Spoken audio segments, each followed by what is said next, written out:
नमस्कार मित्रों, मैं आपसे पलायन के बारे में बात कर रहा हूँ और ये बहुत ही महत्वपूर्ण विषय है। हमें इस पर विचार करना होगा क्योंकि 70 सालों में हमने सिर्फ पलायन ही किया है। एक स्थान से दूसरे स्थान पर हम शिफ्ट करते गए, चलते गए, रोज़गार के लिए, अपनी आवश्यकताओं को पूरा करने के लिए और सहूलियत के लिए। जो असली चीज़ है, जो हमारी जड़ है, जो बुनियाद है, उसको हमने मजबूत नहीं बनाया बल्कि उसको कमज़ोर करते गए। उसका परिणाम ये निकला कि हमारे आने वाली पीढ़ियाँ भी बिल्कुल कमज़ोर मानसिकता की बन गई। उन्हें कभी अपने जन्म स्थान के प्रति, मूल स्थान के प्रति कभी उन्हें आसक्ति या कभी प्रेम नहीं रहा, कभी लगाव या जुड़ाव नहीं रहा। वे बाहर ही बाहर निकलते गए और बाहर ही बाहर रहते गए, दूसरे देशों में जाकर के रह रहे हैं। उन्हें ये पता नहीं कि हमारे गांव की संस्कृति क्या है, हमारे गांव का कल्चर क्या है, हम जिस समाज में रहते हैं उस समाज का कल्चर क्या है। उनके बच्चे भी जो हैं वो वही सीख रहे हैं जो विदेशों में सिखाया जा रहा है।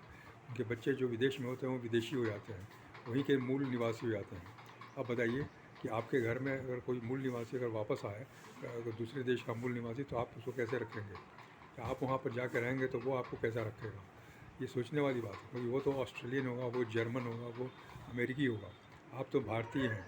आप अगर उनके साथ भी जाकर रहेंगे तो वो आपको उसी हिसाब से देखेंगे जैसे कि आज कोई जर्मन या कोई अमेरिकी हमें अपने निगाहों से देखता है। हमारी भी निगाहें उनके प्रति अलग रहती हैं। उनके प्रति हमारी भी जो भावनाएँ वो अलग रहती हैं, अपने भारतीयों की तरह नहीं रहती। लेकिन यह बहुत ही सोचने समझने की बात है कि हम क्या करने जा रहे हैं। हाँ, ये दूरगामी प्रभाव क्या पड़ रहा है। हमारी सारी संस्कृति जो है वो बिगड़ती जा रही है। सारी जो सोच है, सारा जो सामाजिक परिवेश है वो चेंज हो रहा है और ये गिरावट की तरफ जा रहा है, अच्छाई की तरफ नहीं जा रहा। इसके लिए हमें बहुत प्रयत्न करना होगा। आज हम लोग अपने सनातन धर्म की बात करते हैं, हम लोग अपने संस्कृति की बात करते हैं, लेकिन वो संस्कृति कौन सीखेगा? अगर हम पलायन की वजह से हम जगह बदलते जाएंगे, दूर दराज क्षेत्रों में चले जाएंगे और विकसित से विकसित जगहों पर जाएंगे तो हमारा तो मानसिक जो विकास होगा उसी हिसाब से होगा। जो गांव का एक विकास है, जो हमारे मूल स्थान का जो विकास है, उससे संबंधित नहीं रहेगा। और हमारा जो मूल स्थान है वो पिछड़ता जा रहा है। वहाँ कोई देखने वाला नहीं, वहाँ कोई संभालने वाला नहीं, वहाँ कोई काम करने वाला नहीं। तो आखिर हम क्या कर रहे हैं? हम अपने ही टांग पर कुल्हाड़ी मार रहे हैं। हम अपने ही जिस डाली पर हम बैठे हैं उसी को काट रहे हैं। हमारे बच्चे, हमारे जो आने वाली जनरेशन है वो उसके लिए तैयार नहीं है। उसका बिल्कुल अलग संस्कार हो। आपके घर में बिल्कुल अलग संस्कार की अगर कोई बहू आ जाए, कोई बेटा आ जाए, तो आपको कैसा लगेगा? किस तरह से लगेगा? वो तो वहाँ के संस्कार की तरह काम करेगा, लेकिन आप उसे बर्दाश्त नहीं कर पाएंगे, आप उसे देख नहीं पाएंगे। इसलिए हमें ये सोचना है कि हमने जो गलतियाँ की हैं उसको सुधारना है। हमने उस वक्त गलती कर दी, बिना सोचे समझे हम लोग बाहर चले आए और नौकरी करते रहे और फिर उसके बाद जहाँ थे वहीं बस गए, वहीं के बाशिंदे हो गए, जबकि वहाँ के लोग हमें पसंद नहीं कर रहे। अंदर से वो अच्छे नहीं मानते हमको, हमारा वहाँ रहना उनको अच्छा नहीं लगता। लेकिन कभी कभी आंदोलन भी होता है, कभी कभी उसके लिए बहुत सारे प्रयत्न भी होते हैं, बहुत सारे कटुताएँ भी बढ़ती हैं कि आप लोग बाहरी हैं, आप लोग बाहर हैं, आप दूसरे राज्यों के हैं, दूसरे जगह के, आप चले जाइए यहाँ से, आप हमारा हक मार रहे हैं, आप हमारे अवसरों को छीन रहे हैं। इस तरह की बातें कही जाती हैं। कहीं हिंसात्मक आंदोलन भी होते हैं, जैसे महाराष्ट्र में, आसाम में, बंगाल में आए दिन ये देखा जाता है, होता रहता है ये। और इस तरह से वहाँ के जो लोग हैं वो गरीबी में रह रहे हैं। बिहार और उत्तर प्रदेश के लोग, उत्तर भारत के लोग और गरीबी में रह रहे हैं, गरीबी में जीवन यापन कर रहे हैं, लेकिन उन्हें प्रताड़ना सहना पड़ती है, उन्हें उन्हें हिंसात्मक चीज़ें सहनी पड़ती है, उन्हें अपमान सम्मान सहना पड़ता है। वे वहाँ की सेवा कर रहे हैं, वहाँ के लोगों की सेवा कर रहे हैं, लेकिन फिर भी उन्हें अपमानित किया जाता है, क्योंकि वो लोग खुद अपने आप को अपमानित कर रहे हैं। वो खुद दूसरे जगह जा कर के अपने स्वाभिमान को नीचा गिरा दिया उन्होंने। इसलिए उन्हें आज ये दिल देखना पड़ रहा है। आज कोरोना के टाइम में क्या हालत थी, जो स्थान छोड़ के आए थे, सालों पहले छोड़ के आए थे, दशकों पहले छोड़ के आए थे, आज उसी की याद आई। जब लॉकडाउन हुआ, जब रोज़गार बंद हो गया, जब लगा कि अब लॉकडाउन कब तक चलेगा कोई पता नहीं, खतरा बढ़ रहा है, जान का खतरा पड़ रहा है और कोई हमको मदद नहीं मिल रही है।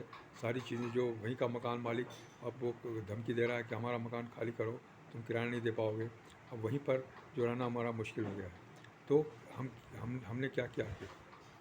हमने क्या शुरुआत की, कैसे हमने गलत काम कर दिया?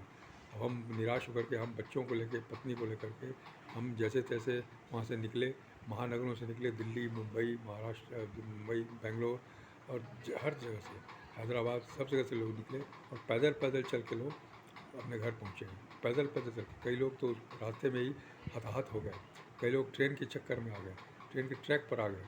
इस तरह की दुर्घटनाएँ हुई, इस तरह की मार्मिक दुर्घटनाएँ हुई कि लोग चलते चलते आए, कुछ लोग नहीं पहुंच पाए और मृत्यु के गाल में चले गए। लेकिन कुछ लोग जो पहुंचे बहुत ही ख़राब हालत में पहुंचे, बहुत ही मुश्किल में पहुंचे, उन्हें भी वहाँ क्वारंटाइन किया गया और ये डर था कि वो बाहर से महामारी लेकर आ रहे हैं। इस तरह से उनका भी वहाँ भी अपमान हुआ, वहाँ भी उन्हें सम्मान नहीं मिला, वहाँ भी उन्हें अलग रखा गया, अलग थलग रखा गया, वहाँ भी अपने घर में नहीं घुसने दिया गया उनको। ये सोचने वाली बात है कि हम आखिर कर क्या रहे हैं। इतना बड़ा सबक हमको मिला है कोरोना में, हम उस सबक से लाभ क्यों नहीं उठा रहे हैं? हम क्यों अपने गांव में जाके नहीं रहते, अपने घरों में जाके नहीं रहते, अपनी खेती बाड़ी को नहीं संभालते, जो भी अपने पास साधन है उसको बढ़ाने की कोशिश नहीं करते? आखिर इंसान ही तो काम करता है ना, कोई इंसान के बदले कोई जीव जंतु तो काम नहीं करेगा ना। हम वहाँ रहेंगे तो हम अपना हमारी बुद्धि विकास होगी, हमारी सोच हमारी विकसित होगी, तो हम सब काम कर सकते हैं। हम बंजर को भी आबाद कर सकते हैं, हम जंगल में भी खुशहाली ला सकते हैं, हम बंजर ज़मीन को भी हम हरा भरा बना सकते हैं। ये हमारी बुद्धि की ताकत है, ये हमारी शक्ति है। हम इसका उपयोग करना चाहेंगे तो बिल्कुल कर सकते हैं और वो अपना है हमारा।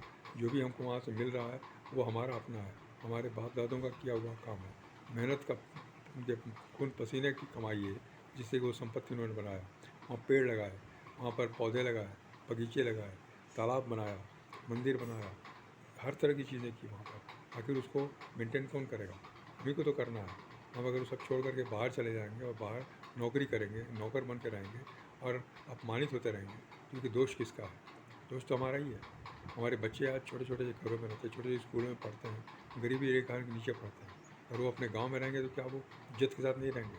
क्या किताबी ज्ञान ही सब बहुत बड़ा ज्ञान है? अगर कोई डिग्री लेना ही बहुत बड़ी आवश्यकता है, हम आज पैसे की समस्या को नौकरी से क्यों हल करना चाहते हैं? नौकरी तो एक टेम्पररी सोल्यूशन है परमानेंट प्रॉब्लम का। नौकरी को हमेशा कहा जाता है it is a temporary solution of permanent problem. पैसे की समस्या हमारी परमानेंट है, उसको हम नौकरी से अस्थायी रूप से हल करना चाहते हैं, जो कि सही नहीं है। हम गांव पर रह करके अपनी इनकम को परमानेंट कर सकते हैं, हम लीवरेजिंग कर सकते हैं, हम फाइनेंशियल फ्रीडम पा सकते हैं, आर्थिक आज़ादी पा सकते हैं और लोगों को दिला सकते हैं। लोगों की सोच, मानसिकताएँ, सबकी संस्कृति, रहन सहन सबका हम सब में विकास कर सकते हैं। ये हमारे निर्णय पर डिपेंड करता है, हमारे चॉइस पर डिपेंड करता है। इस तरह से मैं आपको और भी आगे बात बताऊंगा पढ़ाने के बारे में। ये बहुत ही सीरियस मुद्दा है। धन्यवाद, नमस्कार।